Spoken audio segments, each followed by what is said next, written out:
It's now my distinct honor and pleasure to introduce today's featured guests. First, I'd like to introduce anchor, reporter, and host of WPTV's To The Point, Michael Williams, who'll be moderating today's discussion with Florida's Democratic gubernatorial candidates. Before joining News Channel 5 in March of 2011, Michael was the political reporter at WFOR in Miami.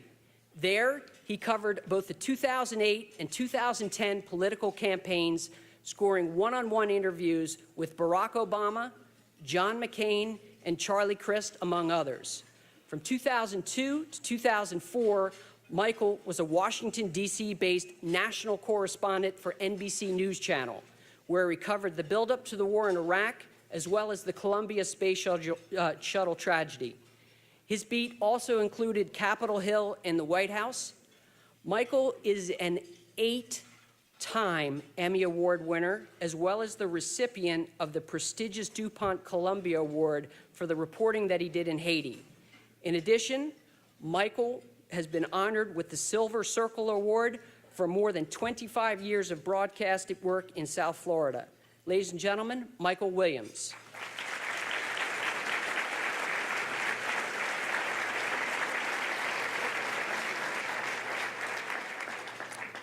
And now, Florida's Democratic gubernatorial candidates.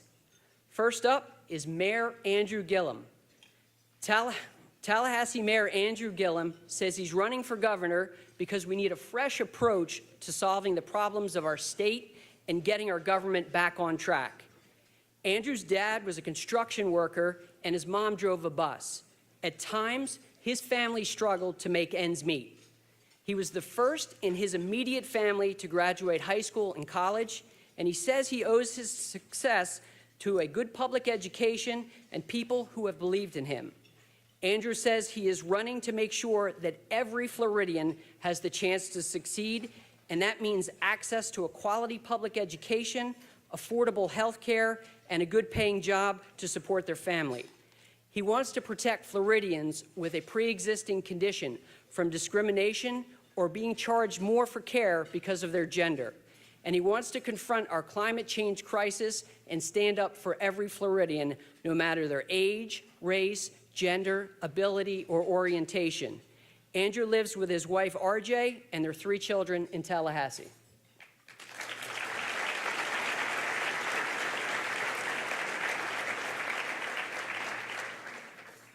Next up is Congresswoman Gwen Graham. Congresswoman Graham says she never expected to run for public office. After graduating from college and law school, she worked in the private sector as an attorney and then focused on starting a family and raising her 3 children. After volunteering to serve on her children's school advisory board as PTA president, she then worked for her local school district. In 2014, Gwen challenged an incumbent Tea Party congressman in a conservative district. Despite it being a Republican wave year, she won her race, one of only 2 Democrats in the country to defeat an incumbent Republican that election cycle. Gwen says she is running for governor to end Tallahassee's education industry, protect our land and water, and build an economy that works for everyone. Gwen lives in Tallahassee with her husband, Stephen, and 3 children.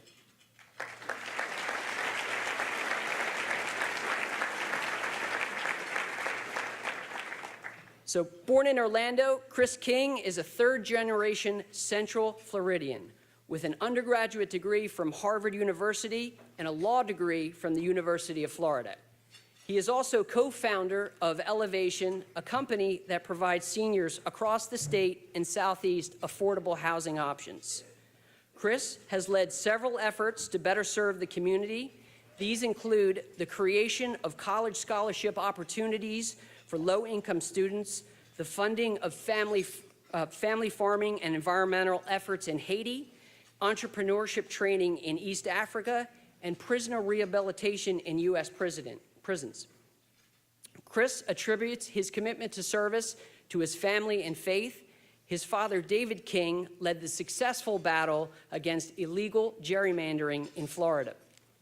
And his mother has been an advocate for patient-first health care for 30 years. Chris and his wife, Kristen, are raising their 3 children in the Orlando area.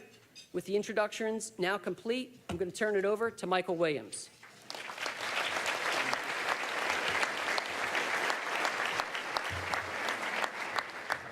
Thank you. As fans, and I hope there's some of To the Point, know that I acknowledge we will, at the end of this, only begin to scratch the surface. But it's a good place to begin in August of this year, as 2018 will be upon us sooner than we know, to begin to touch on issues with these candidates. So we thank them very much for being part of this process today. I'd begin by saying that in forums before this, it's been described as a love fest. We don't mind the love fest, but we want this audience to leave with a little more delineation about what makes each one of you the best possible Democratic candidate for governor. To that end, Mr. King, Religion News said, quote, "He fits the classic profile of an evangelical whose political ambition is fueled by faith." Gwen Graham, you would be the first woman governor in Florida history. Hillary Clinton spoke both to the promise and the challenge of just that. Mayor, youngest person ever to be elected to the Tallahassee City Commission 14 years later, the mayor, you would be the first African-American governor in Florida. We'll begin with you. How do the aforementioned aspects of your lives that I just touched upon, plus your core beliefs, make you stand out from the other 2 people on this stage as the choice for Democrats, and more importantly, for a general election that would include 1 out of 4 Florida voters who claim no party affiliation? Yeah, I appreciate the question, and I want to say hello to everybody in the room, and thank you from the bottom of my heart for having us here to participate. And I think we'll see various distinctions among us today, but I'm extremely proud to be in this crop of Democratic candidates competing for the Democratic nomination for governor. I'm from short ways down the road, Miami. Dade, Florida is where I was born. And a little area called Richmond Heights is where I grew up. To my mother, as you heard during my intro, was a school bus driver, and my dad, who was a construction worker. And one of 7 kids, number 5 of 7, all boys and 1 girl, bless her heart. And the first in my family to graduate from high school and go on to college. I understand, quite frankly, what it's like in this state to grow up under 2 of the hardest working people that I know, my mother and father. To see them struggle to make ends meet, regardless of how hard they worked, to make sure that they could keep a roof over our head and food on the table. I know what it's like to benefit from the education system in this state, the public education system. But how do you know more than these other 2 candidates? What qualifies you beyond them specifically, speak to this audience, above and beyond the 2 candidates sitting next to you? Well, I think part of our narrative is a little bit of the difference between us. And that's not to say one is better than the other. It's simply to say that it's informed by, I think, an everyday experience in this state. I also think that having served nearly 15 years in elected office has given me the ability to lean into what I believe some of the challenges are in our state. Everything from public education to climate change to healthcare, having been a beneficiary of it, but also a strong protector of it. We'll get to those issues certainly. Congresswoman, same question to you. What clearly delineates you above and beyond the aforementioned from these 2 candidates? Because choices will begin to be made, impressions will begin to be made at places like this. So how do you stand out from these 2? Thank you, Michael. And I just want to start by recognizing the tragedy that's unfolding in Texas. And all of our thoughts and prayers are with the people of Texas as they struggle through this difficult time. Now back to your question, my life experiences. I'm a proud mom, PTA president. Some people think that's the hardest job I've ever had.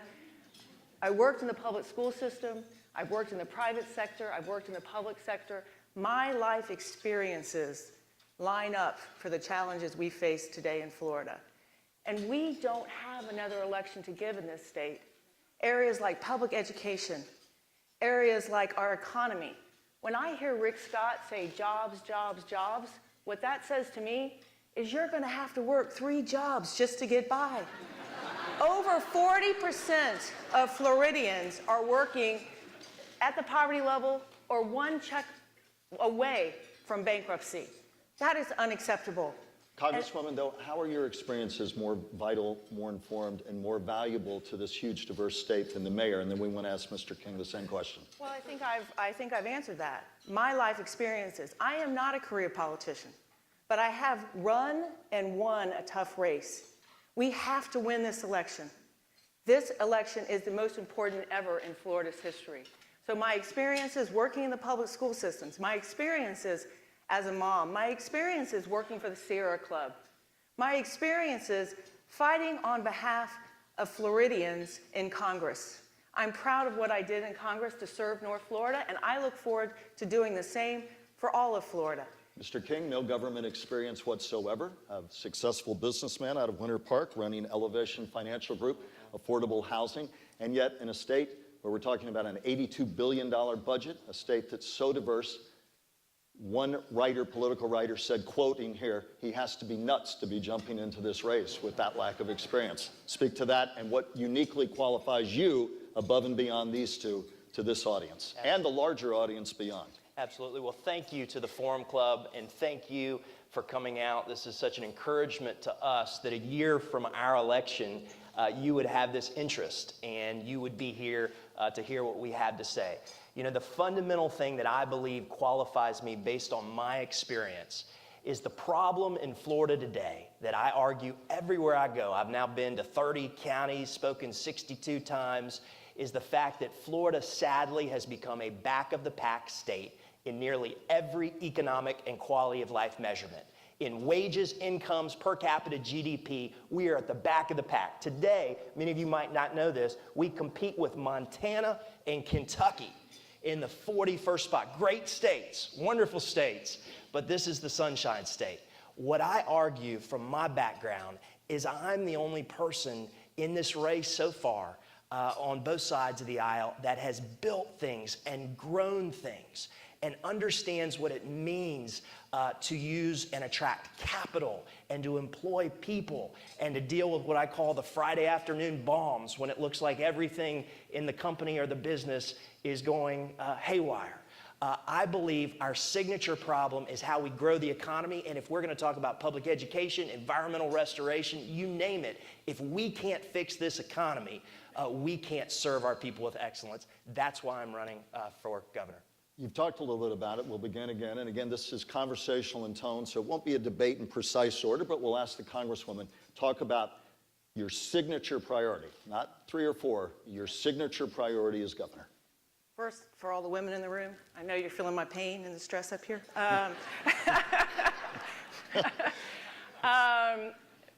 Without a close second, public education. Again, as a proud graduate of public schools, all 3 of my children went to public schools. It is appalling what has happened in the last 20 years to our public education system. It is no longer a system, it is an industry. And the people in Tallahassee, the corporate testing companies and the for-profit charter schools are benefiting. As governor, I'm going to end the high-stakes testing culture that has taken over our schools. Our schools should be places where children go, students go every day because of the joy of learning. I'm going to end the for-profit charter schools. I'm going to end labeling of schools. Labeling? How dare the state of Florida degrade our students by saying to them, you are less than. You are a D, you are an F. That's going to end. And I'm going to make sure that the lottery dollars that were promised to the state of Florida to fund additional funding for public education as used as the people of Florida intended and not as an excuse to decrease funding to public education. I'm going to be the public education governor, and we're going to return all of our schools to schools of excellence that serves and protects and makes every child feel special. That's what we're going to do. Congresswoman, a follow-up there. We live in a world of choice. Many argue it's standard boilerplate from Democrats that for all of our wonderful teachers, my daughter was one of them, but for all of our wonderful teachers, the fact is teacher unions have a lock on Democratic voices, and that in fact we should welcome choice. Richard Corcoran, the Republican and House Speaker, who may well run for governor, said, quote, we have kids in Florida who are stuck in failure factories from their first entry into public school to the end. This is the beginning of the end of that. And for 2 decades, Florida voters have put Republicans in charge of the legislature. How do you counter that argument about we need to welcome choice, not shy away from it for our school children? Well, first of all, shame on Richard Corcoran. He's benefiting from this. He owns and runs, his family does, a for-profit charter school. So if you're self-interested in this, you shouldn't be able to be proposing legislation that pads your own pockets. Well, let me tell you something. I believe in choice, but I believe in quality choice. Choice was something that started in our public schools. It was an idea to allow charter schools to be neighborhood schools that are grown from communities, and it has so turned into a poisonous process that is for-profit, that's not benefiting our children. And I believe that every child deserves to have a quality education, and the choice program has gone off the rails. Briefly, are you saying that you welcome charter schools but much more supervision of them, or you want no charter schools? The reality is, as someone who worked for many, many years in the public school system, we have choice in our school districts. In Leon County, there's lots of choice options, but I will require that any choice option is a quality option. So charter schools, but with much more oversight from your point of view. Charter schools as they were intended, charter schools that serve our students, charter schools that are nonprofit and community-based. Mr. King, your signature priority, you mentioned your background, and yet governing, as we know, is about priorities. So your chief priority as governor, if you had to pick the one. Sure. My signature priority is a more fair and homegrown economy. If I was to look back at the end of 4 or 8 years and we were able to write our legacy, it would be how did we care for people and how did we lift more families? Right here in Palm Beach County, we've got about 250,000 people that don't have access to a doctor who knows their name, right here. We've got about 220,000 families in Palm Beach County that don't have access to affordable housing, one of the great passions of my life. So specifically, when you say a homegrown economy, we have construction. Tourism is a $67 billion a year revenue source for the state of Florida.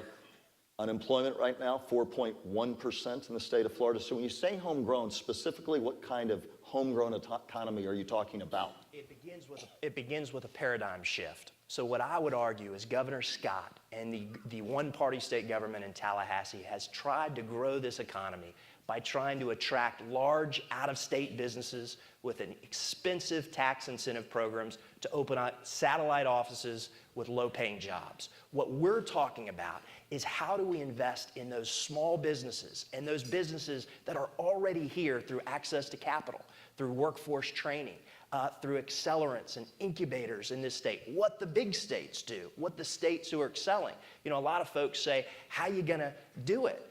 I say, look who's doing it. If we're 41st in the nation, why aren't we doing the types of things that 1, 2, 3, 4, 5 are doing? We're going to round back to some of these issues in our further discussion. But Mayor, for you, your signature priority if you were to be elected Florida's next governor. Absolutely. So I don't want to beat a dead horse on education, but I tell you, as a benefactor to the public education system in this state, I can't tell you enough my belief in the compact that exists and should exist between government and society. Education still, by and large, is the best way, quite frankly, to move between income stratas. It still provides, and it's true in my own life, the best opportunity to get ahead and go further. And so a couple of things about education in this state. One, we ought to pay teachers what they're worth.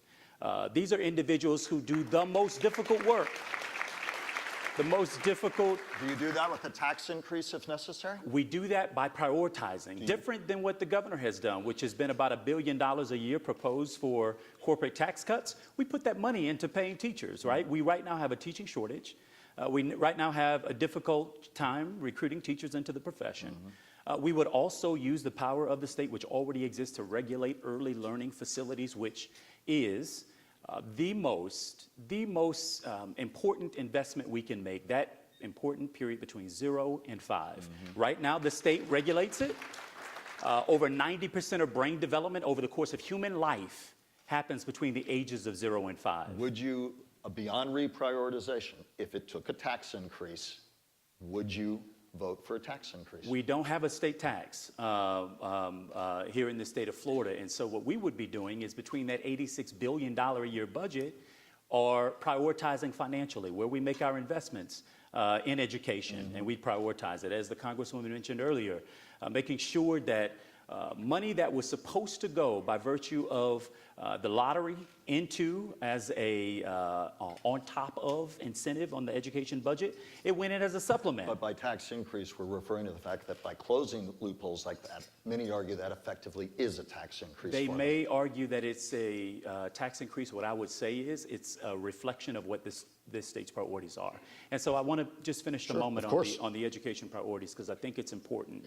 So beginning first with 0 to 5 education, roughly 40% of our kids in this state are not beginning kindergarten ready to learn. Nearly that same percentage are not on grade level reading by the time they get to third grade. One of the programs that I'd love to see reinitiated in this state, it certainly existed when I was matriculating through the public system, between 9th and 12th grade, if you're not on a college-bound track, we need to make sure that we're equipping you with the knowledge and the skills and the tools that you can monetize that skill, go to work and get a good job. And so I'm talking about apprenticeships and pipeline programs and the training of our young people so that when they graduate from high school, we're not sending the signal that life is over if you're not on a college-bound track. We've got to make sure that we're equipping our kids with some skills that they could make a good wage, a good living for themselves and for their families. Congresswoman, where do you agree? Where do you differ on your approach? Well, as I said, my focus is going to be on public education. And to Chris's point about our economy, public education is the backbone of our economy. And we need to be making sure that we are putting resources into schools all across Florida. Technical training is something that I am very passionate about. In Congress, I introduced a piece of legislation that would have brought technical training into the middle school years. I think we need to be aligning job opportunities in the state of Florida with the training that we're giving our students, starting as young as middle school, because that's when we really need to be grabbing kids. And then working with our private business community to see where the job needs are and providing the training through middle school, through high school, through an AA degree, through a 4-year degree, whatever someone wishes to attain. But we need to be providing opportunities in Florida where people aren't just going to a job, but they have an opportunity to live and enjoy all that Florida has to give. And that starts and ends with our education system. Want to jump a little bit more into jobs, wage growth, housing affordability, which is a huge issue in Palm Beach County and beyond. Again, jobless rates 4.1%. We rose out of the depths of the recession. The governor takes due credit. His supporters say for that. Others say it was the natural growth of the economy. He promised 700,000 jobs in several years. PolitiFact says still work to be done. But the fact of the matter is jobs have been his relentless focus. However, wages, Florida minimum wage, $8.10 an hour, lack of wage growth. We've tried to attract tech here with some limited success. How do you get the wage growth there? How do you attract those jobs? And I would begin with, do you support raising the minimum wage, and to what? First, we'll begin with you, Mayor. Yeah, I do agree and support a $15 minimum wage. Obviously, there's a road to get there. We won't be able to get there overnight. But the truth is that I don't know a person who strives for a minimum. I really don't. Everybody I know, even poor, broke people, want to be rich. And they want an opportunity. They want a pathway into it. And I think when the governor talks about jobs, he fails to admit that most of these jobs he's recruiting are low-wage jobs. How do you get to a $15 an hour wage? But just as other states have, and we've seen it demonstrated in other states around the country. But if I could make the point on the economic piece, as mayor, we recruited and retained a designation from the Obama administration as being a tech hire community.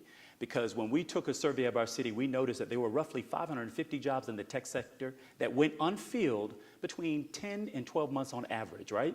So we produced a program, an academy in Tallahassee that is actually training. And what we're observing is the retraining of individuals who are trying to move into that important part of our economy. First and briefly, $15 an hour minimum wage. Do you support that? We need to raise the minimum wage in Florida. It is appalling when To 15?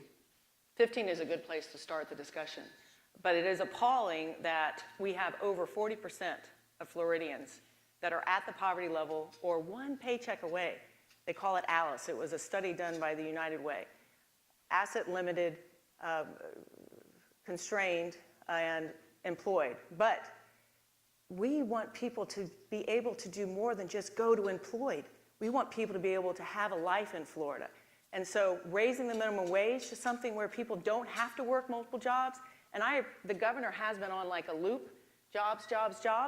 We may have low unemployment, but we don't have good jobs in this state. It is the governor's job to work to improve the economic condition of the state of Florida, and I will do it. Mr. King, do you support $15 an hour minimum wage? So my base wage, our entry wage in our companies for our entry workers has been $15.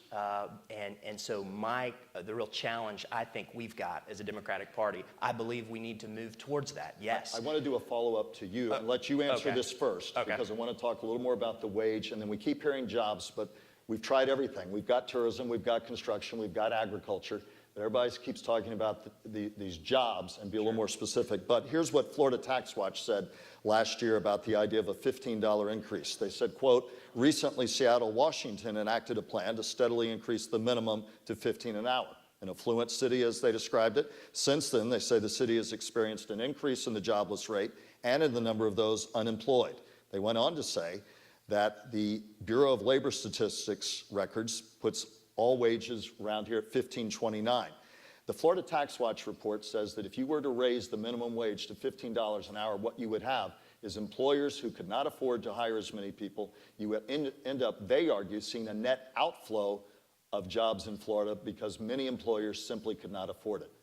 Pick up on that. How do you respond to that criticism? There are tremendous numbers of countervailing studies that would suggest just the opposite, that when we take care of people, good things happen for the business. See, that's what makes me unique in this race. The Republican Party has been so brilliant over the last, I'll answer that question. Directly to I'll that speak criticism. directly to this question. But the Republican Party is so good at dividing doing good by doing well.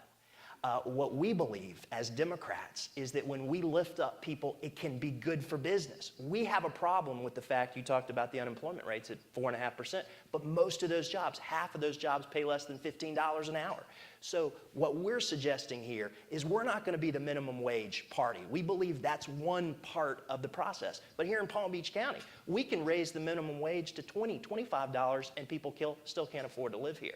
So it's a combination of policies that the next governor has got to bring to make it work. I have the president. Has our time passed already? It moved very quickly. A half hour's gone.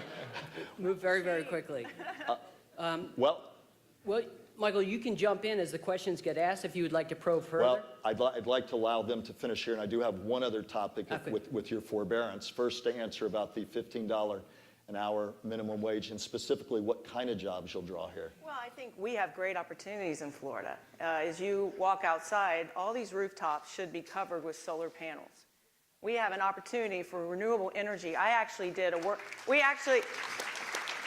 I don't know if anybody in this room knows what work days are. It's something my father has done quite a few. I'm doing work days as well, and they're the best part of this campaign, where I get out and I'm learning about not only the jobs that I'm doing, but I'm developing friendships that I can turn back to when I'm governor to get real people helping me be the best governor that we need for this state. But I did a work day on a roof in Orlando installing solar panels. When we started this work day, they put this harness on me, and I was like, gosh, this is going to be kind of dangerous, isn't it? They attached the harness to nothing. So I'm up on the roof. It was like a harness to nowhere, but anyway, I learned on that day what the opportunities are here in Florida for a new area for us to grow our jobs, and that is in renewable energy. We have great opportunities. Yes, we have a great tourism industry. We have a great agriculture industry. We need to be working towards jobs of the future here in Florida. That's what I'm going to be working towards. As our time has blown by, I do want to get to some criticisms that have dogged your campaigns a bit, and then hopefully with some of the audience questions we can go through. I will begin with you, Mayor Gillum. After Hurricane Hermine blew through Tallahassee in 2016, about 75,000 people without power, you were criticized, at least according to reports there, for saying no thanks to help from FPL, at least at first. Some saw it as inexperience or a bit of a turf war. Briefly address that criticism. Yeah, well, first off, I didn't say no to anyone for help. Secondly, my city was hit by a hurricane for the first time in 30 years. And in the final analysis, there were a couple of independent newspapers who did their own analysis. And Tallahassee was on par with restoration, given the effects that we had. Over 90% of our folks without energy, our grid system down, 119 of our 120 of our pumping stations down.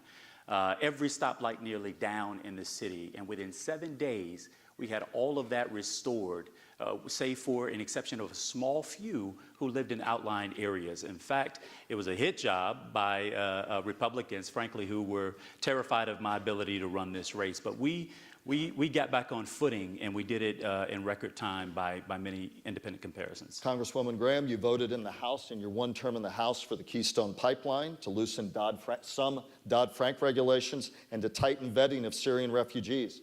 Some Democrats criticized you, said hardly the positions of a Democrat. How do you respond to the criticism about that part of your record in the House? No, I'm really proud of the job I did in North Florida, representing North Florida. As everyone knows, votes can be complicated. I base my decisions on the facts, not on the politics, and I will continue forward to do that in Florida as well. It is important that we as Floridians come together. There has never been a more important election in Florida's history, and the issues that we will deal with are going to be complicated ones, and we can all work together to make sure that we're bringing the brightest and the smartest voices to making sure that the decisions that we reach are going to be for the future of Florida. You introduced the kids in the back of the room.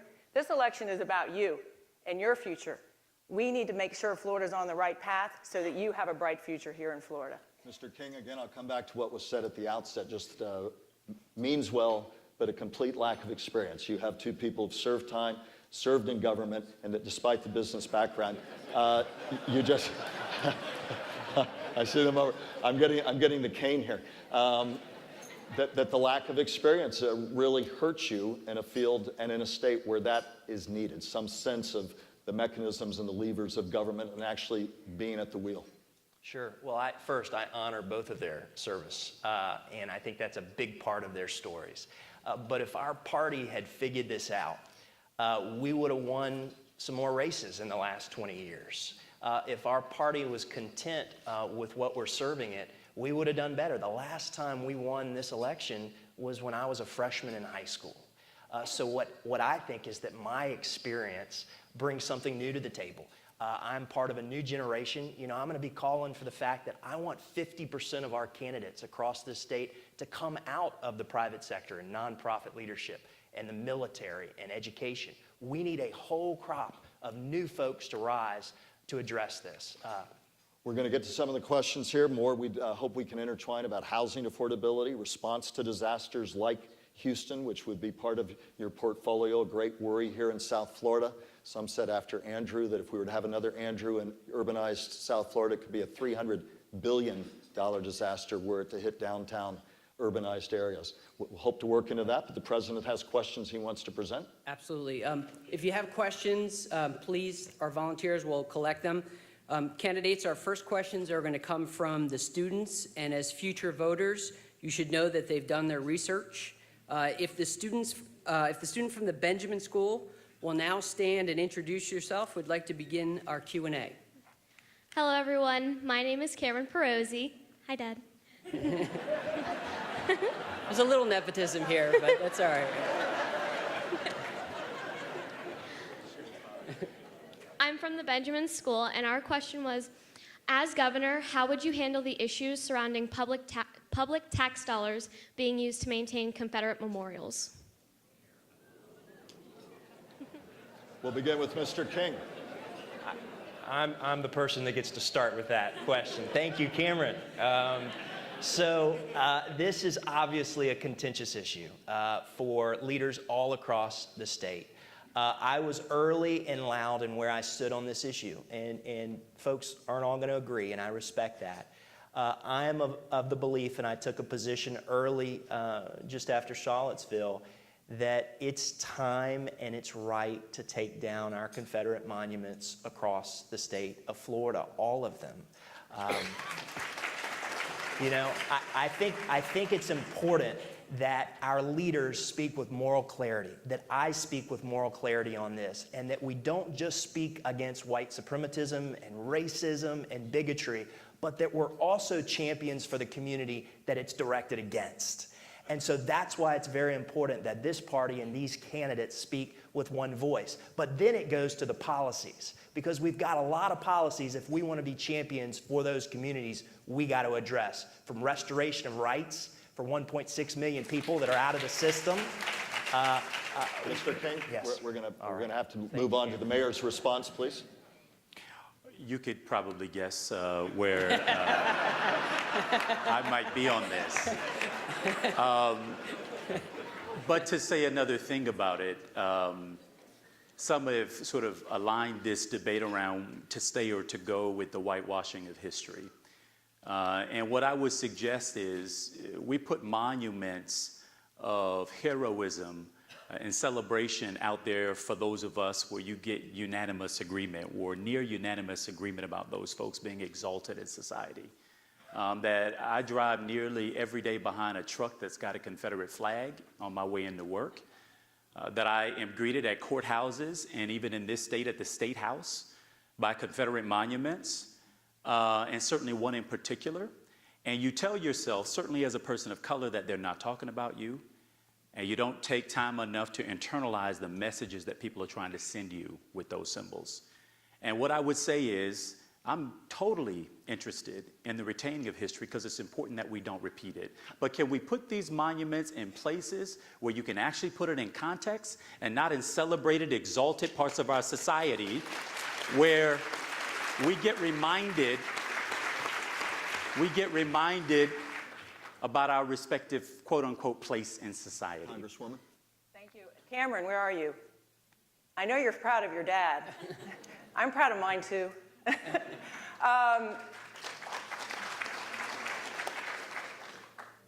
First of all, I absolutely, we need to move the Confederate monuments to places that reflect history or in our textbooks, and this needs to be done.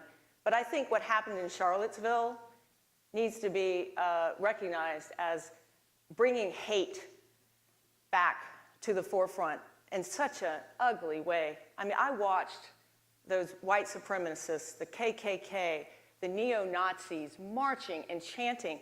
And as a mom, it made me sick. It made me sick. So yes, let's move the Confederate monuments to where they should appropriately be placed.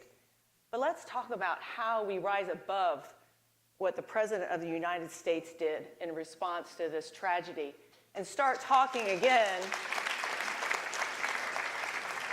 Shame on Donald Trump for fueling hatred, for placing KKK, Nazism, and white supremacy on an even plane with those that were protecting and talking about their value systems, which are the right value systems for this country. So let's not let this discussion end. Let's continue to talk about how we bring love back, how we bring unity back, how we bridge the divide that has been fueled by the president of this country. We need to bridge that divide. Next question. Okay, sure. If the student from the Dreyfus School of the Arts is ready, please stand and ask your question. Good afternoon. My name is Alexander Gordon. I'm a senior at the Dreyfus School of the Arts here in West Palm Beach. My question for you is, in a state as politically diverse as Florida, how do you plan to promote bipartisan unity and compromise while working effectively with a potentially Republican-controlled state legislature? We'll begin with the Congresswoman. Yes, I appreciate the question, and it's quite honestly why I ran for Congress in the first place, because I was tired of seeing the division and the ugliness and people being unwilling to work together. I have in my professional life proven that one of the greatest skill sets that I possess is the ability to bring people together. And I look forward to working with the legislature. I hope that 2018 is such a strong Democratic year that we go Democratic in Tallahassee, Hope Springs, right? But as governor and as a Democratic governor, I'm going to be touring the state of Florida talking about the values that I know are the right values for Florida: public education, restoring our environment, making sure we have an economy that doesn't have over 40% of the people who live here in Florida struggling. And that commitment that I have to that value system, to that the policies that will move Florida forward, I'm going to build support across the state of Florida.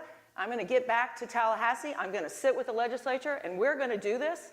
If they don't believe in what I know is right for Florida, if they're not willing to work together with me, I will veto every single pet project in the budget till we get to the point where we're back to the table talking about where our resources need to be spent, what we need to do to provide a better future for the kids here, for the students here in this room, because this is what this is election about. Mr. King. I think this is a question of leadership. This is going to be tough. You know, before my wife and I ultimately made this decision to run, one of the hardest things was, if you win, and you now have two houses against you. And what we know and what we've watched is the one-party state government in Tallahassee is incredibly disciplined and highly organized. And so certainly I would want to promote bipartisanship. It's who I am. It's how I interact with people. I want to accommodate and bring people together, much as Gwen shared. But there's also going to have to be a real sea change, and the Democratic governor has got to be strong on some issues. Take affordable housing, which is a crisis here in Palm Beach County. This one-party state government, there's really nothing bipartisan about it, has raided $1.7 billion from the trust fund in Tallahassee. That has impacted families here in Palm Beach in incredible and destructive ways. I would stop that immediately. Simply by winning and with the power of the line item veto, I would say on day one, this is not happening again. And it's going to be a big deal for Palm Beach County. That's assuming it's not veto-proof, with Republicans having a lock in the Florida legislature. Mayor, your response to the question. Well, first I would say we got to reform this electoral system in the state and institute open primaries, where folks aren't so incentivized to go to the furthest extent and not be willing and frankly incentivized to cooperate. We have to be willing to cooperate, but we also have to be willing to stand firm on the things that we believe. Science matters, and we ought to let it have its way in the public education system in this state. And unfortunately, that's under assault. I will also tell you that as Democrats, and this is a challenge I think all of us have accepted when campaigning for this office, we've got to be willing to go everywhere. Bay County to Escambia County to Duval County. We can't cap out. I love y'all, but we can't cap out in just the bottom part of the state. We've got to move throughout the state and do our very best to bring voters to the polls. They're the ones who are going to be able to hold us accountable and keep us true to what it is that we believe. The voters that we're able to engage in various parts of this state, who quite frankly, if any of us win, we'd be their governor too, which means we got to know what inspires them, what makes them afraid, what their hopes and ambitions are for this state, and then speak to those issues. President? Community redevelopment areas have been in the news lately. Do you believe they're an effective way to promote redevelopment? Mayor, we'll begin with you. I would ask, just given time constraints, if we can just move it along a little bit more quickly, but we'll begin with you, Mayor. You're so hard on me, man. No, I'll start by saying at the local level, you know, community redevelopment agencies serve a really important purpose. I have watched them transform parts of our city that without them would not have had folks looking twice at them for reinvestment. We do have to make sure that we've got a regulatory environment and a stricter set of laws that give guidance to how, what qualifies as blight. That's been one of the areas of a lot of gray areas, but too many of our parts of this state, including parts of Palm Beach County, have not been able to experience the kind of growth and investment without these kinds of tools and mechanisms that inspire investment. I will say, not being too hard, and I will say he was born in hurricane country, raised in gator country, and works in Seminole country, so there may be something to got triple loyalties. Yeah. We'll talk about the Gators later. Congresswoman, your response to the same question about CRA. Well, I think opportunities that we have in our local communities to foster economic growth and development is very important. I also believe in Enterprise Florida and Visit Florida, but I think it needs to be managed and a complete and total approach to growing our economy. And I'm just going to go back to what I believe is the key within promoting and supporting Enterprise Florida, CRAs, Visit Florida. We have got to be doing what we need to be doing across the state of Florida in supporting our public schools, making sure that we're not plowing over and overdeveloping our environment, making sure that we have an economy. This economy is not benefiting from Visit Florida and Enterprise Florida necessarily, but they would benefit from making sure that we have a wage that people can live on and not have to worry about jobs, meaning you're going to have to work 3 jobs in the state of Florida. We can do it in Florida, and we will do it as governor. When I'm governor, we will do it. Mr. King, to some extent, this question's in your wheelhouse with the work you do on affordable housing. My colleague Antonio Finn's Palm Beach Post talked about housing affordability in Palm Beach County. It's tough for first responders and teachers to live here. To that question and a larger question about CRA, your response. I think CRAs are an incredible tool of revitalization. And preservation and revitalization is a lot less expensive than new builds. And so it's going to be a tool, particularly in South Florida, we can use. But I think what we found with CRAs, like we found with a lot of other government entities, there's a big story right now about the Florida Housing Finance Corporation in Tallahassee and mismanagement of funds, is that they require transparency. They require strong leadership. A good idea does not get it done. People still have to be strong in their leadership over this. So we have time for one more question, then the candidates each have a 3-minute close that they can do. Can you share with us what's the most significant policy or belief that you've changed your mind on in your career? We'll begin with you, Mr. King. Sure. I'm not sure I would say I've changed my mind, but I would say I've had renewed emphasis, and it's something I spoke about just this past Saturday in Tallahassee at a big forum that we all were at, and that's the fact that it's very important to me if I'm elected, and I think this is where Republicans and Democrats can disagree. This is still a state that does not outlaw discrimination against the LGBT community all throughout the state of Florida. If I'm elected, I'm going to be working very, very hard to make sure that whether we're talking about housing or public accommodation or services, we shouldn't allow discrimination in any form in the state of Florida. It's not only morally right, but it's good for growing this economy. That's something that I think I'm speaking to with renewed fervor all across the state of Florida. Mayor? I'd also say this is an area of growth in the sense that any political advisor in the world, certainly in the state of Florida, would tell you don't go near guns, don't touch the issue, stay far away from it.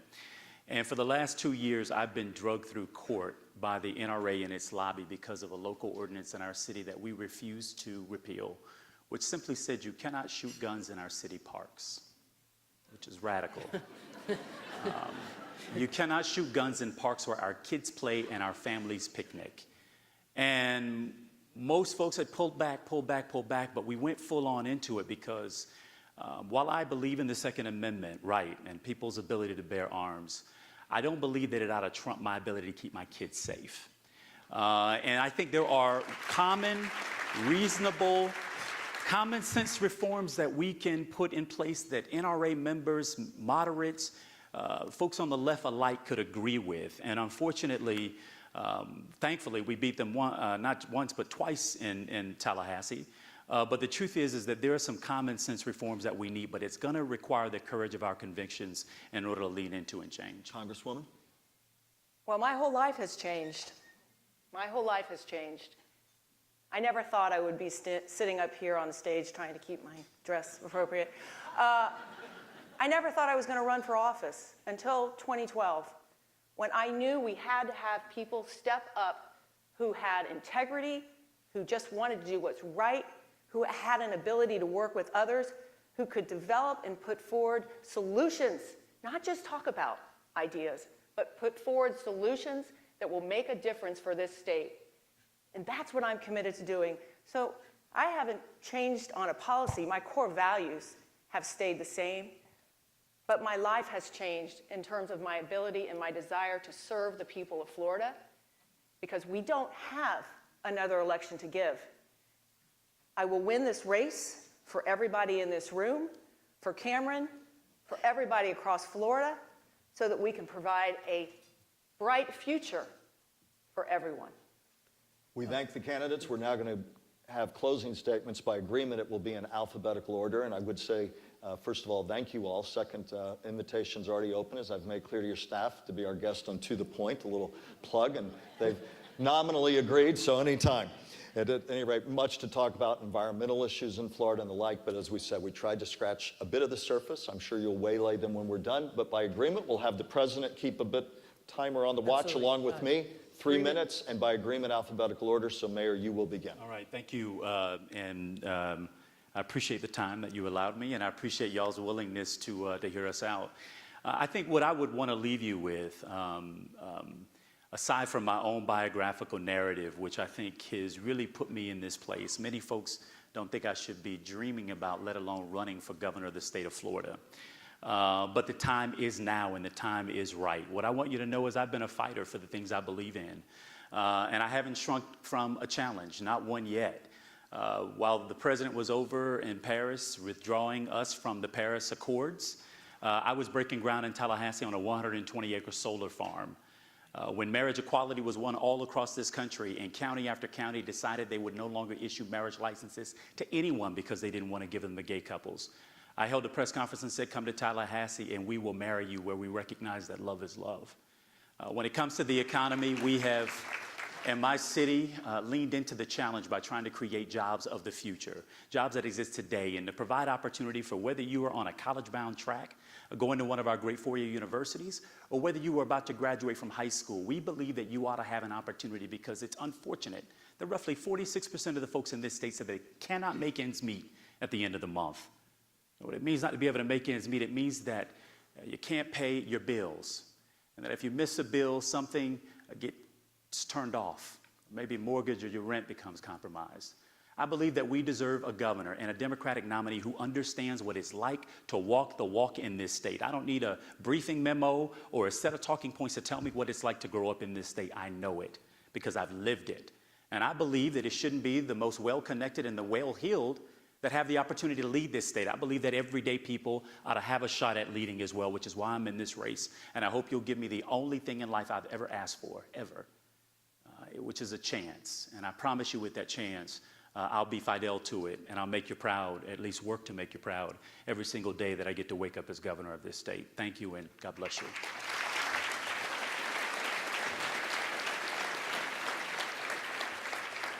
Congresswoman Graham.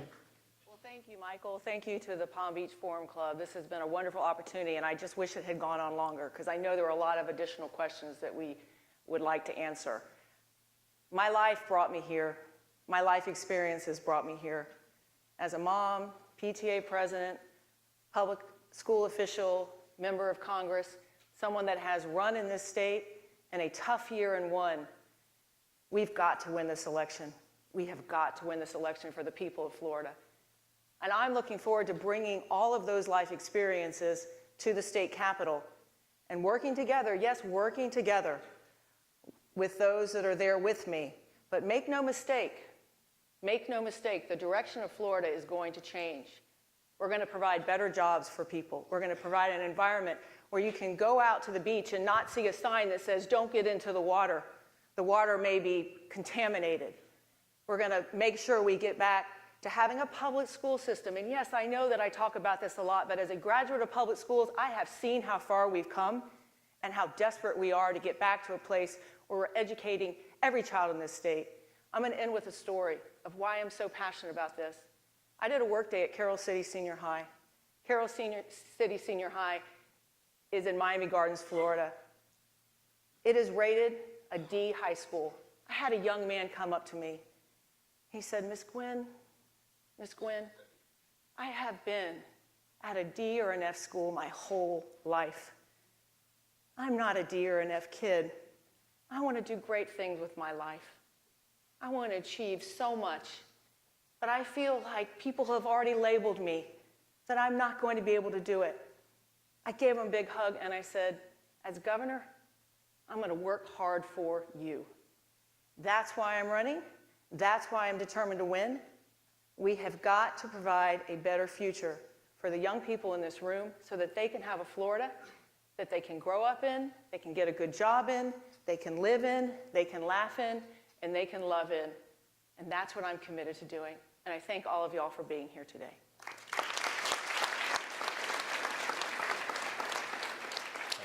Mr. King. Sure. Thank you. One of my heroes, Bobby Kennedy, had a great line. He said that some people see things as they are and ask why. I dream things that never were and ask, why not?